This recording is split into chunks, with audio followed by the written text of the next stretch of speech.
iteka n'umunezero ntangere ivyo gusubira kubana namwe banywanyi bacu mubana natwe mu makuru n'ibiganiro vya misi yose dushikiriza kuri nombonesha kure yacu kandi yanyu Muhuza TV. Uyu akaba ari umwanya tugiye kubageza ko amakuru biriko biravugwa bigezwe ko muri kano kanya nga mu gihugu cy'u Burundi. Na makuru tuzavuga kuri byinshi bitandukanye cyane kubejeje kuba ku kibuga c'indege mpuzamakungu Melchior Ndadaye i Bujumbura aho hari ibihejeje kuba. Na makuru kandi tuza kugaruka ku bindi byinshi bitandukanye biriko biravugwa nga mu gihugu cy'u Burundi cyane ku matangazo ariko arashirwa ahabona n'abategetsi bo mu nzego zitandukanye ku itegeko bahawe na Perezida Varisito Ndayishimiye.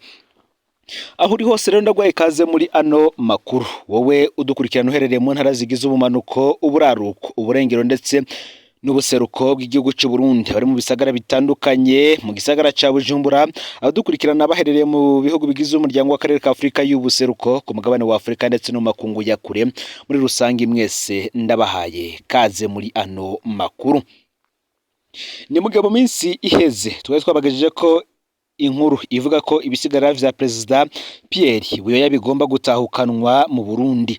Perezida Pierre Buyoya nkuko nabibagejeje ko mu makuru nanyije kuri imbonesha kure Umuhuza TV, twari twababwiye ko ayo makuru yashizwe habona mu minsi itandatu iheze n'urubuga ikiro rusanzwe rukorana n'ipereza ry'u Burundi, avuga ko ibisigara vya Perezida Buyoya bigomba gutahukanwa mu Burundi bikowe i Bamako mu gihugu ca Mali. Ikiro kandi kikaba gisanzwe gitanga amakuru n'ivyiyumviro vyo hafi cyane vya Perezida Ndayishimiye. Iyi nkuru kandi ikaba yari yaje iherekejwe n'urutonde rw'ibiteguwe bijanye n'itahukanwa ry'ibisigarira vya Perezida Buyoya. Isaha 4 z'igitondo akaba yategekanijwe misa yo gusabira Perezida Buyoya muri Cathedrale Sacré-Cœur y'Ibamako muri Mali. Inyuma hagakurikira ko igikorwa cyo kujana ivyo bisigara ku kibuga c'indege Modibo Keita c'Ibamako. Ikiro kikaba cari catangaje kandi ko agomba kuzoshingurwa ku munsi w'ejo uza igenekerezo ya 17 uku kwezi kwa mukakaro mwaka w'ibihumbi 2024. Mu kanya gato rero gaheze isaha 9 z'umurango nibwo indege ya Ethiopian Airlines yarireruye ibisigara vya Perezida Buyoya yashika ku kibuga c'indege ca Bujumbura.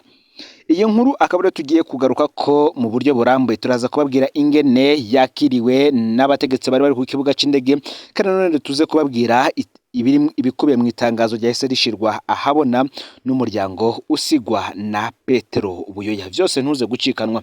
Naho kandi mu yandi makuru ku munsi w'ejo aribwo hoba haragiye ahabona ibiciro bishasha vy'impapuro zironderwa mu bushikiranganje bw'ubutungane, aho vyadugijwe bikaba vyaheruka gusubirwamwo haciye imyaka 8. Bisigura ko ibiciro vyariko biragenerwa ko muri iyi minsi vyari ivyashinzwe mu mwaka w'ibihumbi 2016. Ubu nkuko biri kuri iryo tangazo, kuguruza urubanza vyavuye ku mafaranga 10,000 bija ku mafaranga 20,000. Nayo ingingo ijanye no gushaka guhinduza izina umuntu yahora yitwa kugira yitwe iryo yifuza igwizwa inshuro 5, bikaba vyavanywe ku mafaranga 10,000 y'amarundi bishirwa ku mafaranga 50,000. Cyo kimwe na convocation ubu irihwa 5,000 canke icegeranyo cyo kumenyesha ibintu umuntu aba yatakaje. Hajemwe kandi igiciro cyo guhinduza ubwene gihugu, cyo kikaba cigwije inshuro 100, aho cavuye ku mafaranga 5,000 kigashirwa ku mafaranga 5,000,000 z'amafaranga y'amarundi. Iki akaba naco giciro cigwije kenshi. Reka ndabisubiremwo, ni igiciro cyo guhinduza ubwene gihugu aho cigwije inshuro 100, aho cavuye ku mafaranga 5,000 muri ano kigashirwa ku mafaranga 5,000,000. Kugira rero ngo uronke ubwene gihugu bw'u Burundi bizotwara amafaranga 400,000, aho vyahora ku mafaranga 200,000 kubava muri kimwe mu bihugu bihurikiye mu karere ka Afrika y'ubuseruko EAC, ndetse na kimwe mu bihugu bihurikiye mu muryango wa COMESA. Ni mu gihe abava mu bindi bihugu vya Afrika bo bazotanga amafaranga 2,000,000 vyahora ku mafaranga 5,000,000. Hanyuma abava mu bihugu vyo ku yindi migabane bari amafaranga angana n'5,000,000, aho vyahora ku 1,5 Ese ibi biciro vyashinzwe n'ubushikiranganje bw'ubutungane vyovyo mwoba muvyakiriye mute? Mugire ico mubishikirije ko muri komanteri. Nandi menshi rero tugiye kubashikiriza ufyonde subscribe canke sabone niba utari wafyonda ko kugira ngo utoje ucikanwa nayo dushikiriza usangize ano makuru bagenza aho bari hose kugira ngo nabo baje bashikirwa niba biriko biravugwa bigezwe ko nga mu gihugu cy'u Burundi hanze y'imbezi y'igihugu cy'u Burundi ndetse no mu makungu ya kure. Mwese ndabaye kaze muri ano makuru. Nkuko natanguye mbivuga mu mfunyafunyo tugiye kugaruka kukungene ibisigarira vya Perezida Pierre Buyoya vyatahukanwe kuri ubu bikaba vyamaze gushika ngaha mu gihugu cy'u Burundi. Hari inyuma gato y'isaha 9 z'umurango aho indege ya Ethiopian Airlines yarireruye ibisigarira vya Perezida Pierre Buyoya yashika ku kibuga c'indege mpuzamakungu citiriwe Melchior Ndadaye i Bujumbura. Perezida Buyoya yitavye Imana ku munsi w'igenekerezo ya 17 Kigarama umwaka wa 2020 ari i Paris mu gihugu c'Ubufaransa aho yaregeye kwivuza mu nyuma acashingurwa i Bamako mu gihugu ca Mali, igihugu yakoreyemwo nk'ubaserukira umuryango w'ubumwe bwa Afrika. Bikaba bitegekanijwe ko Perezida Buyoya azoca asubira gushingurwa ejo aho bukera iwe muri komine Rutovu mu ntara ya Bururi. Mwitangazo ryashizwe ahabona n'umuryango wiwe rikaba ryashizwe ahabona mwijoro ry'igenekerezo ya 15 rishiri igenekerezo ya 16 ku kwezi kw'indwi umwaka wa 2024 umuryango wa Perezida Buyoya warashimiye cyane Perezida Varisito Ndayishimiye we yemeye ko ugushaka kwa nyuma kwa Perezida Buyoya kubahirizwa. Ubundi Perezida Buyoya yari yagiye yavuze ko yipfuza kuzoshingurwa mu Burundi.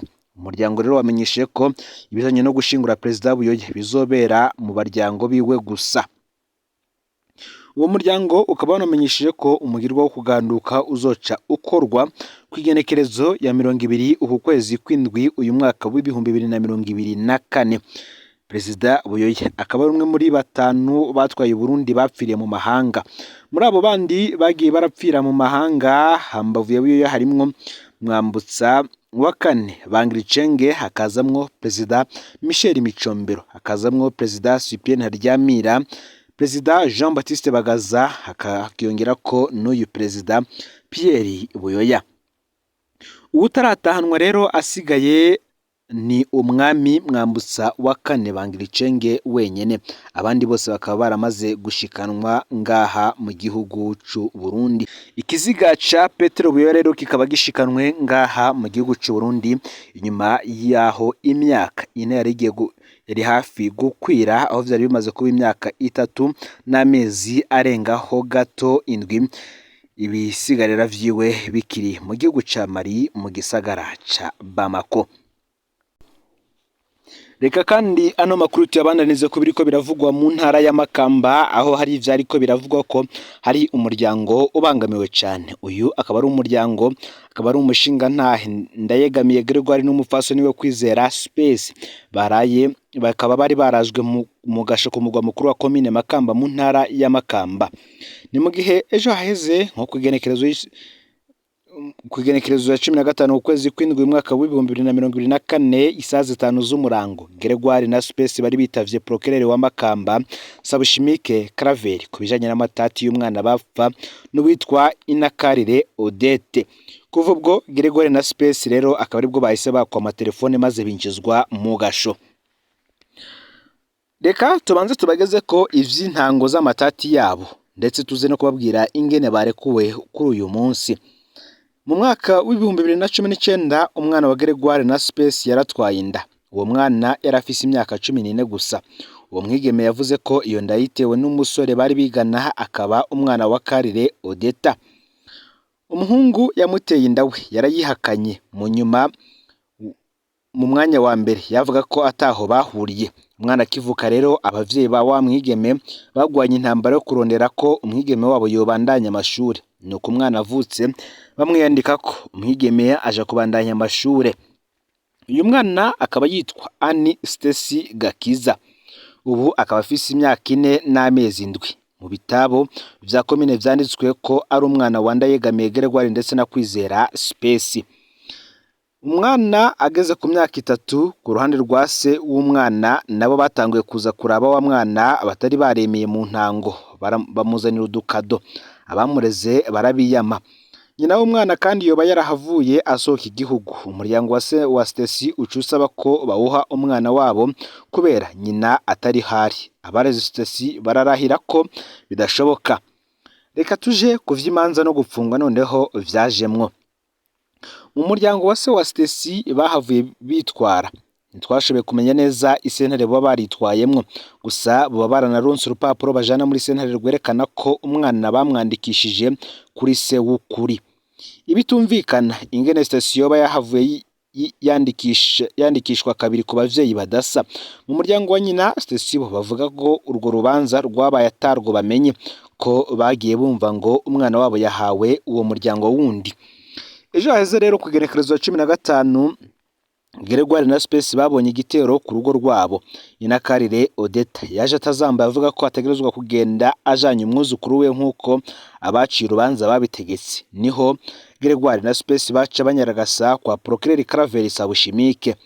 Aha rero nta mahirwe baharonse, ahubwo binjijwe agasho babwirwa ko bazokavamwo bemeye gutanga Stacy Gakiza.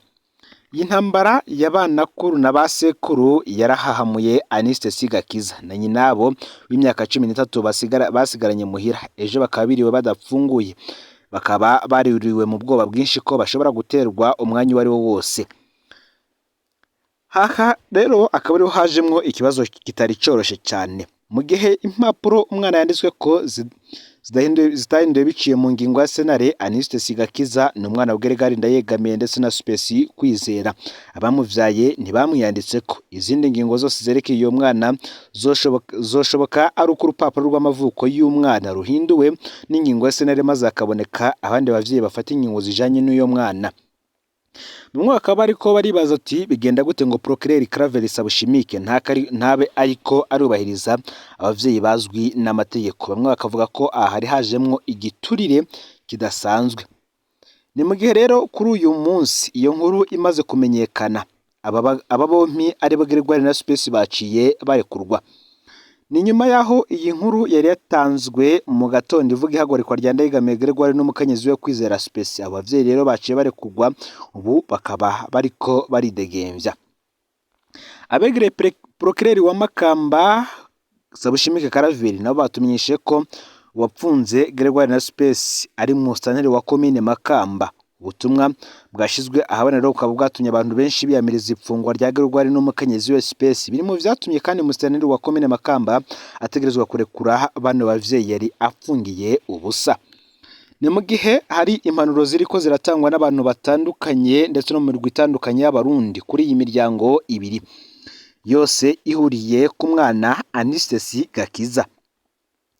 Umwe yagize ati sinzi ivy'amategeko, ariko ico nashikiriza nuko nyamba bose bakunda umwana Stacy nk'umwuzukuru wabo, bakwiriye kuraba ineza y'umwana ikaza imbere ya vyose. Uwo mwana ntabe gatanya ahubwo abumuhuza w'iyo miryango. Abareze umwana abatsinde ishavu naho vyabaruhishije, hama abiwabo na se w'umwana nabo bace bugufi basaba ikigongwe, hama umwana gume aho yakuriye, ariko nabi wabo na se bamugire ko uruhusha rwo kumubona gutyo umwana kure aryoherwa, kandi ndanabona ko n'abavyeyi badakenye bose. Iyi ni impanuro yakivyeyi koko. Kurwanira umwana ntaco biba bimaze iyo umuntu yumviriye neza yiwe. Umwana azoryoherwa n'isanga banakuru babiri na basekuru babiri bamukunda bose, azonezerwa niyo se na nyina b'amaraso bamuha urukundo rwose. Ngo bizomurinda kandi bikomere akure yumva akunzwe, abamureze bakanamwemera nk'umwana wabo bovyubahirwa bakamugumana, ariko nabo ku rundi ruhande bakaba barekuriwe kumubona nk'uwabo. Ngo bizobiryoshe cyane umunsi iyi miryango ya Stacy yasubije hamwe. Turashimiye kandi umuntu wese yagize ico akora kugira Gregoire na Space barekurwe. Burya buri wese yagize ico ashikirije, ijwi ryiwe ryashitse kure kugira ngo abavyeyi bompi barekurwe. Ngaho rero amakuru yaragizwe ko muri kano kanya nga mu gihugu cy'u Burundi. Ufyonde subscribe canke s'abone niba utari wafyenda kugira ngo tuzicikanwe nayo dushikiriza, usangize kandi ano makuru bagenza aho bari hose kugira ngo nabo baje barashikirwa niba biriko biravugwa bigezwe ko nga mu gihugu cy'u Burundi, hanze y'imbizi igihugu cy'u Burundi ndetse no makungu ya kure. No Muhuza TV, Imana ibahezagire mu bikorwa vyanyu vya misi yose muriko murakora.